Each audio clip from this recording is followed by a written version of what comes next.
สบายดีท่านผู้ชมที่เคารพพบกันในแรงมันประคัดวันที่20สิงหาคม2026ในเวลา5 โมงในประเด็นการเมืองเล่าของพวกเราในโครงการของ3ระดับทหารกาหรือว่า Free Love Government ที่พวกเขาได้เล่ากันมาทุกครั้งทุกที่ว่าพวกเขาออกมาเพื่ออย่างต้องการอย่างอันนี้ต้องย้ำให้พ่อแม่พี่น้องคนลาวของพวกเขาได้ทราบทุกครั้งที่เขาออกมาเพราะว่าการที่เขาต่อสู้มันจะมีหลายแบบ แต่ละองค์การก็ต่อสู้บ่เหมือนกันแต่ละพรรคการเมืองก็ต่อสู้บ่เหมือนกันแล้วก็ต้องการสิ่งที่ต้องการบ่เหมือนกันใน3เหล่าทหารกล้านี่คือต้องการจะเปลี่ยนแปลงระบอบเสรีประชาธิปไตยที่พวกเขาเคยได้เพิ่งพาอาศัยมาในสมัยก่อนระบอบที่มีพระเจ้าแผ่นดินเป็นผู้ปกครองระบอบที่ห้องคำว่า Kingdom ที่มีพระบาทสมเด็จพระเจ้ามหาชีวิตเป็นองค์ประมุขสิ่งที่พวกเราอยากเห็นอยากให้มันเกิดขึ้นในอนาคตก็คือต้องการจะให้ประเทศลาวกลับมาเป็นราชอาณาจักรเหมือนเก่าและมีพระบาทสมเด็จพระเจ้ามหาชีวิตทรงเป็นประมุขในขั้นต่อไปหลายคนก็ยังอาจจะบ่เข้าใจความหมายคำว่าราชวงศ์หรือว่าความหมายของพระบาทสมเด็จพระเจ้ามหาชีวิตเพราะว่า50 ปีผ่านไปแล้วที่คนลาวเฮาในระดับประเทศบ่ฮู้ว่าราชวงศ์นั้นสร้างห่มขาวของลาวแท้ๆแม่นผู้ใดรูปร่างเป็นจังไดลักษณะท่าทีเป็นจังไดทุกคนก็รอมาจนถึง50 ปีก็จนเมื่อยในการรอในการคล้องคอยพี่น้องแต่ตอนนี้ระยะนี้เวลานี้พวกเขามีพระบาทสมเด็จพระเจ้ามหาชีวิตองค์ใหม่เสด็จองค์ใหม่ที่จะขึ้นมาครองราชย์ของแผ่นดินลาวของพวกเขาลาวของพวกเขาจะกลับขึ้นมาเป็นคิงดัมเหมือนเก่าคิงดัม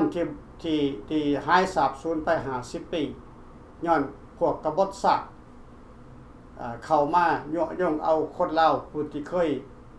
หักและจงหักภักดีต่อคิงดัมเข้าไปเป็นภาคีเข้าไปเป็นเครื่องมือในการโค่นล้มระบอบราชาธิปไตยหาเรื่องใส่เรื่องว่าราชาธิปไตยเป็นระบอบที่เผด็จการเป็นระบอบที่ศักดินาเฮ็ดให้คนลาวใกล้ครึ่งหนึ่งของประเทศลงไหลในความตัวโยกหลอกลวงของพรรคคอมมิวนิสต์คือพรรคสุพรรณวงศ์ไกรสอนและคำไต่ศรีพันดอนในยุคนั้นแต่เมื่อได้อำนาจมาแล้วพวกเขาเจ้าบ่เคยปฏิบัติตามที่เขาสัญญากับพ่อแม่พี่น้องประชาชนสัมบ่นำแห้งโหดร้ายกว่าระบอบราชาธิปไตยอีกเพราะระบอบราชาธิปไตยนี่บ่มีการกดขี่ข่มเหงบ่เคยมีการกดขี่ข่มเหงพ่อแม่พี่น้องประชาชนพี่น้องเราได้รับเอกราช30 ปีในตอนนั้นลาวบ่เคยมีการกดขี่ข่มเหงระบอบราชาธิปไตยทุกคนมีสิทธิ์มีอำนาจเป็นของตนเองอยากได้หยังสร้างเอาอยากเฮ็ดหยังทำเอาบ่มีการเก็บภาษีเล็กภาษีน้อยในเมื่อก่อนพี่น้องบ้านใดก็ต้องทุกบ้านก็ต้องช่วยกันสร้างสาพัฒนาความเป็นอยู่ของตนเองให้มีชีวิตสดใสรัฐบาลบ่เคยไปทวงถามเก็บภาษีรัฐบาลบ่เคยไปทวงถามเก็บสวยรัฐบาลบ่สนใจว่าประชาชนได้ทำมาหากินเฮ็ดหน้าได้น้อยได้หลายเท่าใดเพิ่นบ่เคยสนใจนั่นคือความสุขของประชาชนเพิ่นบ่สนใจประชาชนหาหลายได้หลายเพิ่นก็ดีใจพี่น้องถ้าประชาชนหาบ่ได้สิ่งความคิดเพิ่นก็ซอกหาวิธีทางให้วิธีการทำมาหากินพี่น้องในสมัยก่อนในรัฐบาลราชาธิปไตยฉะนั้นแล้วเฮาจะขาดราชาธิปไตยนี่บ่ได้ รัฐธิปไตยเป็นกฎระเบียบแม่นกฎอันนั้นนะเป็นกฎของรัฐบาลกฎปกครองเมืองขออนุญาตเป็นกฎปกครองเมืองคือในรัฐธิปไตยนี่หลายคนคิดว่ารัฐธิปไตยนี่โหดร้ายพี่น้องพวกท่านถือเขายั่วยงพวกท่านถือเขาล้างสมองความจริงแล้วรัฐธิปไตยนี่มีแต่สิ่งดีๆเพิ่นมอบหมายให้ประชากรบ่าวไฟราษฎรเพิ่นอยากเห็นประชาชนทางประเทศมีความสุขมีการอยู่กินเพียงพอนั่นคือระบอบราชาธิปไตยฉะนั้นแล้ว3เหล่าทหารกล้าหรือฟรีลากัฟเวอร์เมนต์นี่จึงยึดมั่นในโครงการฟื้นสนธิสัญญาโครงการ18ข้อที่ได้เซ็นกันไว้ในพรรค123ภายใต้การนำพาของราชาธิปไตยภายใต้การนำพาของราชอาณาจักรลาวบ่แม่นภายใต้สปป.ลาวได้พวกท่านอ่านให้ดีคิดให้ดีได้บ่ได้เกี่ยวกับระบอบสปป.ลาวได้ทุกอย่างในสมัยก่อนเฮ็ดสงครามกันมาเฮ็ดศึกสงครามกันมา30ปีจนกว่าว่าพรรคสปป.ลาวนี่ยอมจำนนเข้ามาสมามิภักดิ์กับฝ่ายรัฐบาลราชาธิปไตยคือรัฐบาลราชอาณาจักรลาวได้เซ็นสัญญากันในโครงการ18ข้อเพื่อจงรักภักดีต่อราชาธิปไตยเพื่อจงรักภักดีต่อล้านสร้างโครงข่าวราชอาณาจักรแห่งลาวของพวกเขานั่นคือความจริงที่มันเกิดขึ้นแล้ว3เหล่าทหารกล้าจะบ่ถิ่มนโยบายตัวนี้รัฐบาลฟรีลาวกัฟเวอร์เมนต์จะบ่ถิ่มนโยบายตัวนี้เด็ดขาดพี่น้องดังนั้นจึงเรียกร้องเขาจึงเรียกร้องให้หลายพรรคหลายฝ่ายหลายกลุ่มหลายก้อนหั่นให้เข้ามาร่วมกันเพราะมันมีหนทางเดียวเท่านั้นที่มันจะเป็นไปได้ในการเปลี่ยนแปลงระบบการปกครองในการขับไล่คอมมิวนิสต์ออกจากอำนาจการปกครองและนำเอาราชาธิปไตยเข้าไปปกครองเมื่อในโครงการ18ข้อที่ได้เซ็นกันเนี่ยถ้าเฮาบ่เอาตัวนี้ขึ้นมาถ้าเฮาบ่เอาโครงการ18ข้อนี้ขึ้นมาเป็นแป้นยันให้พวกเฮาน่ะพวกเฮาจะบ่มีโอกาสได้กลับประเทศลาวและคนอยู่ในประเทศลาวก็จะบ่มีโอกาสมื่นหูมื่นตาได้พี่น้องนับมือจะทุกข์นับมือจะยากนับมือจะขาดจะเคินเพราะรัฐบาลคอมมิวนิสต์สปป.ลาวนี่บ่สนใจนำความทุกข์ยากของประชาชนยกตัวอย่างคือน้ำท่วมปัจจุบันนี้พี่น้องน้ำท่วมเบิดแผ่นดินลาวนั่นรัฐบาลเคยมีธงสู้ชีพออกมาบอกรัฐบาลเคยออกมาประกาศส่งทหารออกมาช่วยเหลือประชาชนบ่มีคำหนึ่งก็บ่บอกถึงพี่น้องนั่นแหละคือการทำลายชนชาติชนเผ่าทำลายคนลาวด้วยกันนั่นคือการประหารชีวิตหรือว่าฆาตกรรมคนลาวให้หายสาบสูญไปในแผ่นดินลาวเพื่อเขาจะได้นำเอาพวกที่เขาต้องการเข้ามาเนี่ยคือเจ๊กและแก้วเข้ามาแทนที่เพราะรัฐบาลในปัจจุบันนี่คือรัฐบาลแก้วเขาบอกทุกครั้งให้พวกท่านเข้าใจเขาบอกทุกครั้งให้รัฐบาลสปป.ลาวเข้าใจว่าผู้นำของพรรคนั่นคือแก้วฮานอยทุกคนต้องปฏิบัติตามนโยบายของฮานอยเท่านั้นถ้าหากว่าพวกสหายทั้งหลายนั่นยังหลงไหลกับความกับสั่นกับหยดกับตำแหน่งป้อมๆของพวกสหายน่ะพวกสหายจะบ่มีแผ่นดินอยู่ในขั้นต่อไปเพราะเมื่อใดแก้วเขายึดเอาประเทศลาวเป็นของเขาถูกต้องตามหลักการแล้วพวกสหายจะบ่มีตังนั่งแล้วก็บ่มีเฮือนอยู่บ่มีข้าวกินสิเผลอเขาจับเอาไปขาถิ่มตามสายแดนก็เป็นไปได้หลักการของเขาคือขาถิ่มเท่านั้นมันจึงจะหมดมันจะบ่มีหูแข่งของกระจับนั่นคือวิธีการจัดการของพวกพรรคคอมมิวนิสต์ฉะนั้นแล้วเมื่อหากพวกท่านเห็นว่ารัฐบาลฟรีลากัฟเวอร์เมนต์นี่คือรัฐบาลแห่งราชอาณาจักรลาวนี่ออกมาเรียกร้องพร้อมที่จะเข้าไปเปลี่ยนแปลงระบบการปกครองอยู่ในลาวได้ทุกเวลาเมื่อได้พวกสหายพร้อมพวกเขาพร้อมนั่นบอกพวกท่านจะให้เขาเข้าไปบ่พวกท่านก็ต้องพร้อมเขาบ่สามารถจะเข้าไปในประเทศลาวได้เพราะสหายบ่พร้อมเป็นจังบ่พร้อม เหตุผลได้พวกสหายบ่พร้อมเพราะสหายบ่เข้าใจในระบบการปกครองของพรรคคอมมิวนิสต์สปป.ลาวพรรคคอมมิวนิสต์ฮานอยพี่น้องการต่อสู้เพื่อแก้ไขปัญหาการเปลี่ยนแปลงระบบการปกครองนี่คืออยู่ในโครงการ18ข้อเท่านั้นสหายต้องยึดเอาโครงการ18ข้อสนธิสัญญาเวียงจันทน์ในเป็นที่21กุมภาพันธ์73นั้นขึ้นมาต่อรองกับรัฐบาลกับพรรครัฐผู้ที่สั้นสูงน่ะพวกท่านว่าคันเทิงน่ะต้องเอาโครงการ18ข้อนี่ขึ้นไปต่อรองกับคันเทิงแต่ว่านี่คือโครงการที่เคยได้เซ็นสัญญากับรัฐบาลราชจักรลาวในเมื่อก่อนแม่นบอกแต่มันจึงจะแก้ไขปัญหามันไวขึ้นส่วนพวกเขาลาวนอกพวกท่านก็เข้าใจอำนาจของพวกเขามีแค่อยู่นอกประเทศเขาบ่มีอำนาจอยู่ในประเทศเพราะสปป.ลาวมันบ่ยอมรับพวกเขาเป็นคนลาวในตามกฎหมายรัฐธรรมนูญของพวกมันลาวนอกคือลาวที่ตกเหี่ยเขาบ่นับว่าเป็นคนลาวและบ่มีสิทธิ์เท่าเทียมกับคนลาวอยู่ในประเทศเพราะเขาบ่ต้องการให้ลาวนอกในเข้าไปแก้ไขความทุกข์ยากบ่ให้ต้องการให้ลาวนอกเข้าไปช่วยเหลือพวกสหายก็เข้าใจแต่ไปยังเฮาอยากเฮ็ดไปยังเฮาอยากทำเฮาแล้วเฮาบ่ได้บอกถึงการช่วยเหลืออย่างเดียวเฮาเป็นห่วงแผ่นดินเกิดของพวกเฮาแผ่นดินเกิดของพวกเฮาปัจจุบันนี้แม่นถือแก้วยึดครองไปแล้วแก้วเขาจะเฮ็ดยังเขาก็เฮ็ดได้เขาจะขายให้ไผก็ขายเขาจะสัมปทานให้ไผเขาก็สัมปทานนั่นคือขึ้นสิทธิของแก้วฮานอยเห็นบ่พี่น้องไปยังแก้วมันจังอยู่ได้สบายไปยังคนลาวจึงอยู่ทุกข์อยู่ยากก็ย้อนว่าแก้วเป็นเจ้าของแผ่นดิน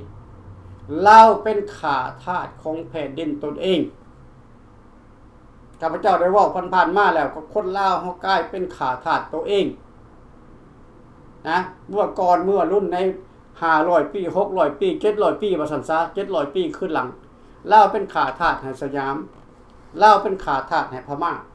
ลาวเป็นข้าทาสให้จีนแดงลาวเป็นข้าทาสให้เขมรเห็นบ่พี่น้องลาวบ่เคยมีสิทธิ์และอำนาจเป็นของตนเองได้600ปี700ปีผ่านมาย้อนยังย้อนคนลาวเฮาบ่ฮู้จักสิทธิของตนเองมักจะลงไหลและเดินทางไปเข้าค่ายกับศัตรูหลายกว่าจะมาเข้าค่ายกับผู้จงรักภักดีพี่น้องลาวเฮาแตกมาหลายร้อยปีสรุปผูกพายไปบ่สามารถจะจับมือกันได้บ่สามารถจะร่วมหนึ่งเป็นหนึ่งได้ทุกวันนี่ก็เหมือนกันแห้งแจ้งขาวขึ้นมาอีกว่าลาวทุกวันนี้ในประเทศลาวก็ยังแบ่งกันอีกมีลาวขาวและลาวแดงเฮาเสียศาสตร์ไปให้พม่าเฮาเสียศาสตร์ไปให้เขมรเฮาเสียศาสตร์ไปให้จีนแดงเฮาเสียศาสตร์ไปให้ไทยสยามเป็นยังบ่เก็บมาคิดเฮามีแผ่นดินน้อยๆเป็นยังบ่พากันรักษาเป็นยังบ่พากันเต่าโฮมเป็นยังจะมาแบ่งกันเป็นลาวแดงลาวขาวเป็นยังจะมาแบ่งกันเป็นลาวนอกลาวในนี่แหละคือการยุแย่จากมือที่3เข้ามาทับม่างลาวของพวกเฮาบ่ให้ลาวของพวกเฮาจับมือกันได้บ่ให้ลาวของพวกเฮาหักแพงกันบ่ให้ลาวของพวกเฮานี่มีเอกราชแบบสมบูรณ์แบบก็ย้อนเฮามีมือที่3มือที่1แม่นไผมือที่1ก็เป็นราชอาณาจักรมือที่2ก็เป็นสปป.มือที่3ก็เป็นฮานอยเห็นบ่พี่น้องฮานอยมันก็มายุแย่สปป.ก็มาแบ่งแยกบ่ให้มีลาวนอกบ่ให้มีลาวราชอาณาจักรบ่ให้มีคิงดอมลบล้างราชวงศ์ไปเบิดจับไปฆ่าทิ่มให้เบิดราชวงศ์บ่ให้เหลือแม้แต่ลูกหลานของสุภาณวงศ์น้องนุ่งของสุภาณวงศ์ลูกหลานของสุภาณวงศ์เขาก็เอาไปฆ่าทิ่มเบิดแล้วบ่มีเหลือจักคนเลยเดี๋ยวนี้ปัจจุบันนี้ แต่เขาบ่ได้ออกมาประกาศข่าวให้พวกเฮาฮู้จักบ่ให้ประชาชนฮู้จักว่าเขาเอาไปฆ่าทิ้ง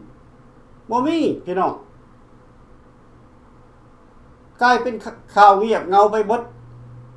เขาจะบ่ให้มีราชวงศ์อยู่ในประเทศลาวคอมมิวนิสต์บ่ว่าประเทศใดเขาบ่ต้องการราชวงศ์คือไปยังเขาบ่ต้องการราชวงศ์เพราะราชวงศ์นั้นเป็นคนที่ประชาชนเพิ่งพาอาศัยได้คอมมิวนิสต์เขาบ่ต้องการให้ประชาชนนั้นมีหูมื่นตาคอมมิวนิสต์เขาบ่ต้องการให้ประชาชนนั้นมีอยู่มีกินบ่ให้ประชาชนนั้นมีหังมีเขาต้องการให้คนนั้นทุกข์จนให้ความคิดให้ปัญญาให้การศึกษานั่นคือคอมมิวนิสต์ปกครองทุกคนก็เห็นนำกันเฮาบ่ได้หาเรื่องเฮาบ่ได้ใส่เรื่องใส่เล่าทุกคนเห็นนำกันเบิด50ปีผ่านมานี่สปปลาวมันพัฒนาบ่ได้แน่บ่มียกเว้นคือขายประเทศกินขายทุกอย่างที่เป็นของแผ่นดินขายฮอดคนลาวให้ชาวต่างชาติมนุษย์ฆ่ามนุษย์ก็แม่นรัฐบาลสปปลาวไผก็เห็นนำกันเบิดผู้ที่บ่เห็นคือฮู้เนาะคือเฮ็ดอันเฮ็ดหูหนวกตาบอดน่ะคือผู้ที่บ่เห็นพี่น้องทุกวันนี้รัฐบาลกดขี่ข่มเหงชาวลาวของพวกเฮาบ่ว่าแต่ลาวนอกลาวในเขากดขี่ข่มเหงทั้งหมดพี่น้องแต่พวกท่านบ่หลายคนบ่สนใจหลายคนบ่เข้าใจเพราะบ่สนใจแล้วก็บ่เข้าใจคิดกะขัดว่าประเทศลาวทั้งประเทศน้อยแคลิฟอร์เนียนี่ยังใหญ่กว่า2เท่าประเทศลาวใช่รัฐแคลิฟอร์เนียนี่ใหญ่กว่าประเทศลาวนี่2เท่าหรือว่าอาจจะหลายกว่านั้นเขาจังมีเขื่อนตั้งแต่ 3-4 เขื่อนเท่านั้นเป็นยังประเทศลาวน้อยๆเป็นยังสร้างเขื่อนเป็น100-200เขื่อนย้อนความให้การศึกษาให้ความคิดให้ปัญญาของพรรครัฐต้องการแต่เงินจากสัมปทานจากชาวต่างชาติการสัมปทานเขื่อนพวกท่านว่ามันได้หลายปานใดค่าในน่ะหลายมันพันล้านกีบได้พี่น้องและการสร้างเครื่องนี่มันทำให้ประเทศมันทำให้แผ่นดินนี่เสียคุณภาพต้นไม้ก็ตายสัตว์ก็ตายความปลอดภัยก็บ่มีประชาชนก็บ่มีหม้องอยู่หม้องเช้าบ่ทำมาหากินเพราะค่าน้ำเขื่อนเป็นยังมันจึงสร้าง100กว่าเขื่อนเพราะมันสร้างขึ้นเพื่อขับไล่คนลาวนี่ให้ออกจากถิ่นฐานต่างๆที่มันสร้างเขื่อนขึ้นไว้และมันก็จะนำเอาชาวต่างชาติเข้ามาหากำไรมันมีเหตุมีผลของมันจึงสร้างมันบ่ได้สร้างเพื่อประชาชนลาวมันบ่ได้สร้างเพื่ออยากปุ๊บอันนั้นพัฒนาประเทศลาว no มันสร้างเพื่อผลประโยชน์ของภาครัฐให้เข้าใจเป็นยังภาครัฐจึงร่ำรวย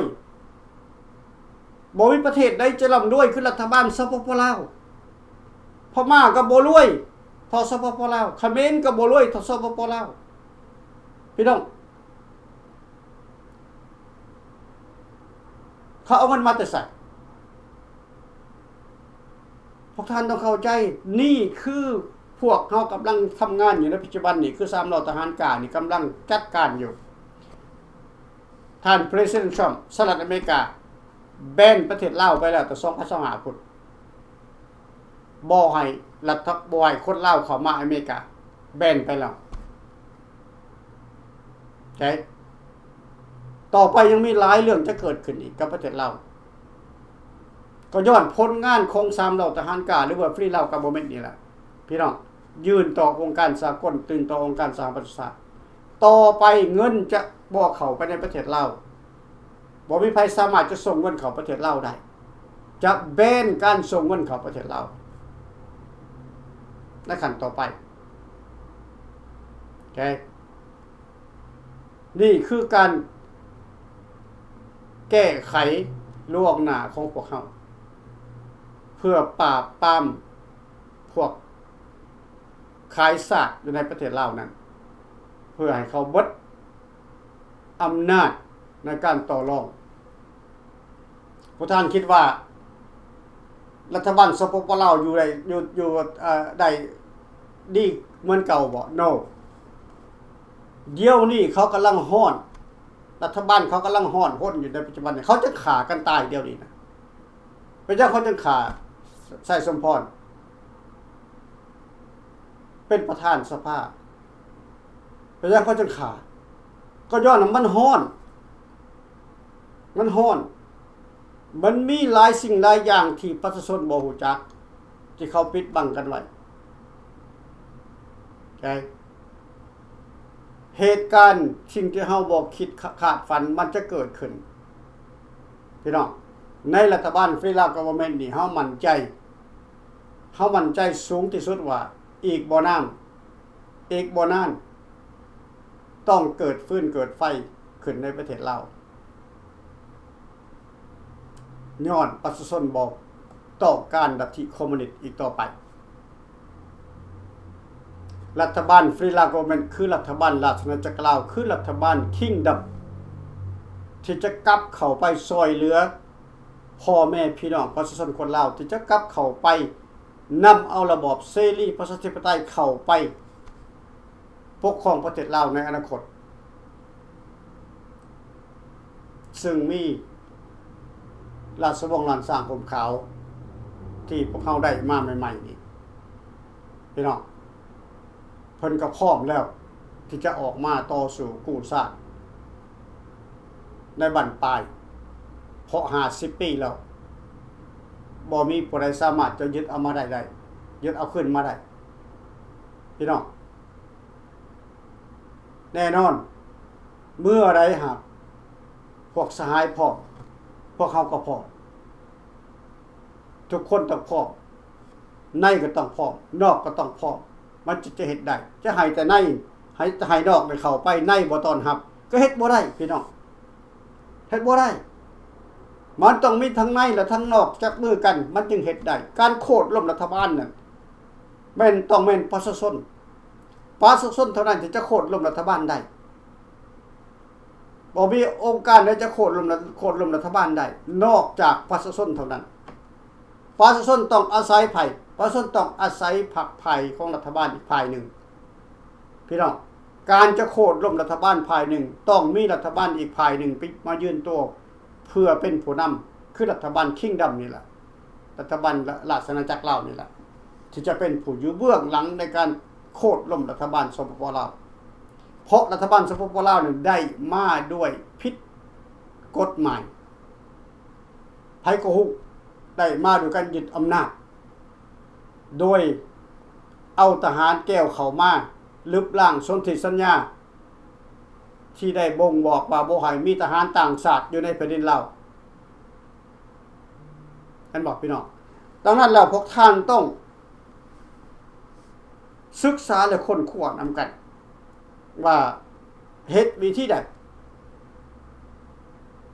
ลาวในจึงจะสามารถเข้าใจและลาวในจึงจะสามารถกล้าหาญลุกขึ้นมาต่อสู้แบบจริงจังต่อสู้แบบมีเหตุมีผลต่อสู้แบบบ่ย่านบ่กลัวข้าพเจ้าก็ทราบไผก็ทราบทุกคนก็ฮู้ว่าเขาเฮ็ดหยังบ่ได้ถ้าเฮ็ดก็ถูกจับถูกกุมถูกฆ่าเฮาก็บ่โง่ปานนั้นเฮาจะให้เขาจับเขากุมจับเขาฆ่าพี่น้องแผ่นดินมันบ่ได้น้อยเฮาสามารถลบหลีกได้เฮาสามารถไปมาได้บ่สิไปนั่งอยู่เฮือนน่ะเขาจับไปฆ่าพี่น้องเฮาเกิดเป็นคนลาวแล้วอย่าให้มันโง่คือกับเขาเจ้าต่อเขาเจ้าสาลือกันว่าลาวโง่อย่าไปให้มันโง่เหมือนกับดูถูกพวกเฮาราชอาณาจักรลาวอาณาจักรล้านสร้างเคยใหญ่โตมโหฬารใน700 ปีขึ้นหลังพี่น้องยังเหลือแค่แต่ออกมือ ย้อนหยังก็ย้อนว่าพวกเขาโง่แกบ่มีภัยฉลาดบ่มีภัยจะปกป้องแต่ในยุคศตวรรษที่21นี่แล้วมันควรจะฉลาดแล้วมันก็ยังโง่อยู่คือเก่าอยู่ให้แก้วเข้ามาปกครองอยู่พากันนั่งเสยเมื่อยอยู่ได้แต่จมอดจมหิวได้แต่จมห้องจมโหเท่านั้นความฉลาดบ่มีเอามาใช้ใจบ่มันข้าพเจ้าดูถูกเสือศาสตร์ตัวเองนี่มันคือความจริงถ้าเฮาบ่โง่เฮาบ่เป็นข้าทาสเขาดอกประเทศลาวทั้งประเทศไปยังจะไปขึ้นกับแก้วประเทศลาวทั้งประเทศมีเอกราชอย่างสมบูรณ์แบบไปจะไปขึ้นกับเวียดนามไปยังจะไปขึ้นกับเจ็กคันบ่โง่สิว่าจังได๋ดินดอนตอนหญ้าขายไปเบิดต้นไม้ต้นตอกบ่เงินบ่ค้ำขายไปเบิดขายไปแล้วเงินไปตกไสไปตกฮานอยมันบ่โง่มันสิไปไสนี่คือความโง่พี่น้องขอเถิดทุกพรรคทุกฝ่ายทุกองค์การนะถ้าพวกทานมีหนทางที่จะเฮ็ดก็เฮ็ดเถิดเผาเฮ็ดเผาทำเถิดอย่าให้มันแก่ยาวไปกว่านี้ถ้าพวกทานมีวิธีดีกว่า3เหล่าทหารกล้ามีวิธีดีกว่าฟรีลากว่าเป็นนี่ก็ลงมือเถิดอย่าไปโลไปอีกเพราะโลไปโลมาพวกทานก็จะเบิดเวลาคือกันเวลามันบ่ท่าไปโอเคถ้าอยากจะได้ถ้าอยากจะเห็นประชาธิปไตยเกิดขึ้นในประเทศเราก็เฮ็ดซะเถอะลงมือซะพวกทานจะไปล่อไผท่าไผนะ3เหล่าทหารกล้านี่เฮาล่อไผล่อความร่วมมือกับพี่น้องประชาชนคนลาวนอกและในพี่น้องเขาจะเฮ็ดกันในแต่วงการเมือง5-6 คน10 คน20 คนนี่มันบ่มีไผเฮ็ดได้ดอกในโลกนี่น่ะมันต้องมีการร่วมมือจากประชาชนทั้งชาติมันจึงเฮ็ดได้ต้องให้เข้าใจบ่แม่นว่าเฮาออกมาเว้าแล้วสิว่าเฮานี่เว้าเกินตัวพี่น้องทุกประเทศต้องมีพรรคการเมืองขึ้นกับนโยบายของพรรคการเมืองแต่ละพรรคประชาชนต้องมีส่วนร่วมในพรรคการเมืองในการซัพพอร์ตในการส่งเสริมเพื่อให้พรรคการเมืองได้เดินหน้าได้นั่นคือสิ่งที่ข้าพเจ้าหมายถึงบ่แม่นสิให้พวกท่านเข้ามานั่งอยู่ในกองสภานำ3เหล่าทหารกล้าบ่ทุกหน้าทุกตาบ่ถึงขั้นนั้นแต่คำถามมาได้ก็แห่งดีถามมาบ่ได้ก็มาทั้งชื่อเสียงเรียงนามในปัจจุบันนี้มันง่ายมันสบายบ่คือแต่กี้เฮาขอกันขอ5ขอ10เดี๋ยวนี้เฮาบ่ได้ขอพวกท่านเฮาบ่ได้ขอเงินพวกท่านเฮาเพียงแต่ขอน้ำใจนำพวกท่านซื่อๆน้ำใจคือจังได๋คือการกดไลค์กดแชร์กด Subscribe นั่นคือน้ำใจสิ่งที่เฮาอยากเห็นน่ะจากพ่อแม่พี่น้องประชาชนน่ะคือน้ำใจเฮาบ่ได้ขอเงินนำพวกท่านเฮาขอน้ำใจนำพวกท่านให้บ่ได้บ่น้ำใจที่พวกเฮายอมเสียสละยอมก้มหน้าลุกขึ้นมาต่อสู้กับพวกคอมมิวนิสต์พี่น้องกำลังสำนีพวกท่านให้พวกเฮาบ่ได้และพวกเฮาจะเข้าไปเอาประเทศลาวได้จังได๋พวกเฮาจะไปยึดอำนาจได้จังได๋ให้คิดดีๆคิดนำกันหรือว่าพวกท่านบ่ต้องการแล้วประเทศลาวนั่นพวกท่านทิ้งไปแล้วให้แก้วเอาไปแล้วให้เจ๊กเอาไปแล้วให้พรรคคอมมิวนิสต์มันขายกินแล้วดูว่าแนวนั้นบ่คิดกันนำกันใหม่พี่น้องซ้ำกดไลค์กดแชร์นี่มันบ่ได้เมื่อยได้มึนเฮาอยากเห็นว่านำคนที่เข้ามาซัพพอร์ตในการเมืองนี่ในคน7ล้านคนอยู่ในประเทศและในคน3ล้านคนอยู่นอกประเทศนี่นะเฮาอยากเห็นว่า คนจำนวน3ล้านอยู่นอกประเทศกับ7ล้านในประเทศนี่นะไผที่ซัพพอร์ตไผที่จะส่งเสริมหลายก่อนกันไผอยากเห็นการเปลี่ยนแปลงอยู่ในประเทศเรา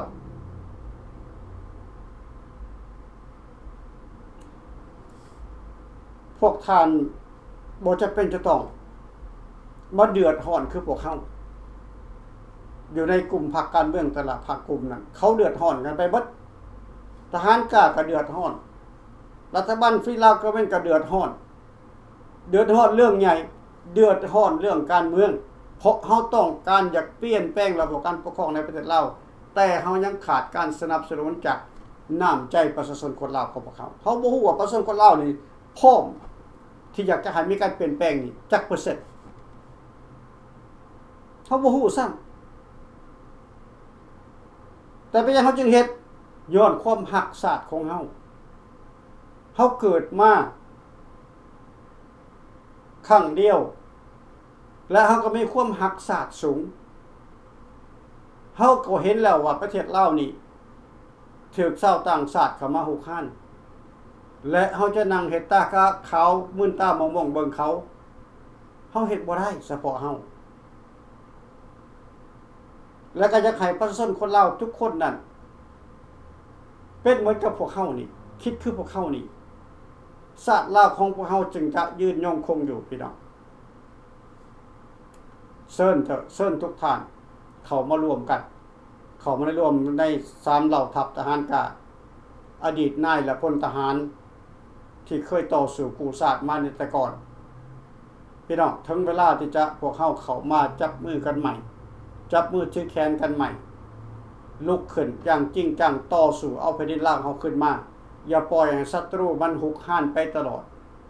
50 ปีมันพอแล้วเฉพาะเขา